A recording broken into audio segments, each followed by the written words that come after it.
सुन लीजिए।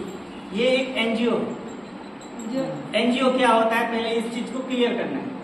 एनजीओ एक संगठन है जो सरकारी नहीं है, ये गैर सरकारी है, मतलब प्राइवेट एक संस्था है। जैसे लड़का लोग कमेटी चलाता है ना, क्लब खोलता है ना गांव में, 10-20 लड़का मिलकर क्लब चला रहा है। तो इसी तरह से ये जो है ये एक एनजीओ है, ये गांव के लिए नहीं है, ये ऑल ओवर इंडिया में रजिस्ट्रेशन किया हुआ है। हम लोग कहीं पे भी काम कर सकते हैं, ऑल इंडिया, बिहार, बंगाल, झारखंड, उड़ीसा, बॉम्बे, गुजरात, दिल्ली, हर जगह हम लोग काम कर सकते हैं। ये एनजीओ सरकार के घर में रजिस्ट्रेशन किया हुआ है। अब एनजीओ चलता कैसे? एनजीओ चलता है पब्लिक का मदद से। पब्लिक इसको थोड़ा सा चंदा देता है, फिर ये जिसको जरूरत है उसको ज्यादा करके देता है। मतलब आप दिए 10 रुपए, ये मैडम दी 10 रुपए, ये दिए 50 रुपए, सब एक जगह जब हो जाता है, अब किसी की लड़की की शादी है वहां 2000 देना है, वो चला गया उधर, समझ गए?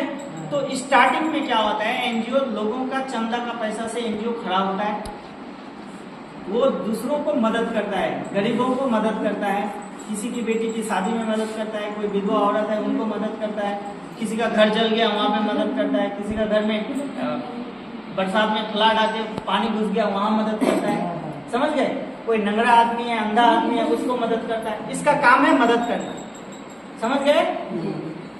और समझाएं अगर तो, अगर आप लोग शायद जानते हैं हम लोग जो पोलियो खिलाते हैं बच्चे, खिलाते हैं, ये भी एक एनजीओ से ही है, ये सरकार का नहीं है, समझ गए? लेकिन हम लोग जानते हैं क्योंकि बहुत दिन से चल रहा है, तो हम लोग जानते हैं सरकारी। किशनगंज लायंस क्लब सबको जानते हैं, जानते हैं? फ्री दवाई देता है जी, क्या सरकारी है? नहीं, फ्री का मतलब सरकार नहीं हो सकता है, एनजीओ भी फ्री में देता है। हम लोगों को 12-12 हजार करके, 12.5 हजार करके बाथरूम का पैसा मिलता है, मिलता है, उसको हटाइए, ये भी सरकार का नहीं है, ये भी एनजीओ का है। तो ये जो हम लोग आज के डेट में जो हम लोग बांट रहे हैं ना, ये हम लोगों का एनजीओ का ही सामान है।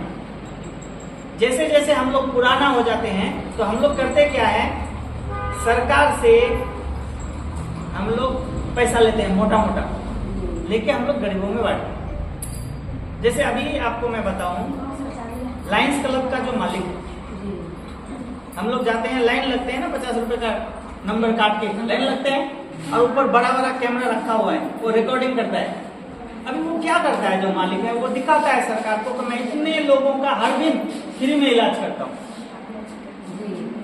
सरकार देखते है वाकई में इलाज करता है, तो सरकार उसको पैसा देता है, फिर वो हमारी मदद करता है, वरना वो अपना जेब से पैसा देके मदद नहीं करता है। क्लियर हो गया? समझ गए आप लोग? पोलियो का एक बूंद दवाई का बहुत ज्यादा कीमत है, लेकिन सरकार वो अपने पैसे से नहीं देता है, वो एनजीओ की तरफ से आता है। तो इसी तरह से हमारा जो ये एनजीओ है, ये एनजीओ का नाम है रसाकुआ यूनाइटेड वर्क्स चैरिटेबल सोसाइटी। इसमें बहुत तरह का काम होता है। हम लोग जो अभी काम करते हैं, इस काम का नाम है, इस प्रोजेक्ट का जो नाम है समाज विकास सगुन योजना। सगुन समझते हैं आप लोग? सगुन, सगुन समझते हैं? नहीं समझते हैं? कोई लड़की के घर में या रिश्ता आया या लड़का वाला रिश्ता गया, तो क्या बोलते हैं, पहला दिन शीशे का सामान नहीं टूटना चाहिए, क्योंकि सगुन है। अच्छे काम को हम लोग, अच्छे काम का जो मुहूर्त होता है, जो टाइम होता है, उसको हम लोग अच्छा सगुन मानते हैं, सही है? तो इसी तरह से एक सगुन है समाज विकास। समाज तो समाज सबको जानते हैं, विकास का मतलब है डेवलप होना, उन्नति करना, और सगुन तो जानते ही हैं, बता दिए। तो ये इसी तरह का प्रोग्राम है समाज विकास सगुन योजना। इसमें हम लोगों का 2-3 काम होता है। एक काम, विधवा जो माताएं हैं, जो औरतें हैं, उनका एक बार इस संस्था में मेंबर बनना पड़ा। कितने रुपये से मेंबर बनना पड़ता है? कितना रुपये से?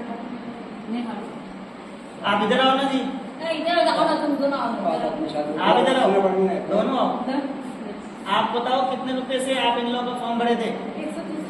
130 रुपया। कितना? 130 रुपए करके दिए थे आप लोग? दिए थे ना ज्यादा दिए थे? 130 दिए थे ना ज्यादा दिए थे? बोलिए। 130 रुपए से आप लोग फॉर्म भरे। 90 दिन पार करने के बाद आप लोग का सामान आना शुरू होता है, और साल में ऐसे ही 2 बार 3 बार 4 बार आप लोगों को सामान अब आते रहेगा। अभी शुरुआत हुआ, ठीक है, ये बिस्मिल्लाह है। जब ठंडे में कोई लोग आए थे तो उन लोगों को हम लोग कंबल बांटे थे। अभी का सीजन में जो आया ये साड़ी आ गई। अब जो आने वाला है, हो सकता है राशन का पैकेट आए, हो सकता है मच्छरदानी आए, कुछ भी आहार करने के बाद आप लोग, तो एक बार आप लोग मेंबर बने, आपको मिलते रहेगा।